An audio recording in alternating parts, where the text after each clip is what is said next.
કાલે મેં એક બુક વાંચવાની ચાલુ કરી જેનું નામ છે પર્સનાલિટી ડેવલપમેન્ટ. હા, જેમ જેમ આગળ વાંચતો ગયો એમ મને લાગ્યું કે આમાં તો આપણને એકદમ સિન્સિયર વિદ્યાર્થી બનાવી દેવાની વાતો કરેલી છે કે કોઈના ઘરે જાઓ તો આ રીતે બેસવું, આ રીતે ખાવું અને એના સિવાય બીજું ઘણું બધું જે જનરલી આપણે ક્યારેય કરતા નથી. એવી દરેક નાની નાની વાતો જે રૂટીનમાં આપણને ક્યારેય નથી લાગ્યું કે આમાં કંઈ ખોટું કહી શકાય. પછી રાત્રે મને વિચાર આવ્યો કે આટલા બધા સારા બનીને શું મતલબ છે, પણ એનો જવાબ મને જાતે જ મળ્યો કે તમને આ કરવા માટે કોઈએ કીધું નથી, ના તો કોઈએ ફરજ પાડી છે.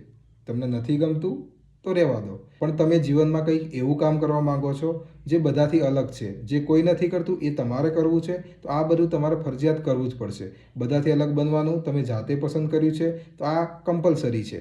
એટલે મને થયું કે જે પણ મારા જેવા નવા ફાઉન્ડર અને ઓન્ટરપ્રેન્યોર છે જેમને શરૂઆતમાં આ બધું કઠિન અને નકામું લાગે છે એમને કહેવા માગું છું કે આ બધું આપણી જર્નીનો એક ભાગ જ છે. આપણે એમાંથી પાસ થવું જ પડશે જો કંઈક અલગ કરવું હશે તો.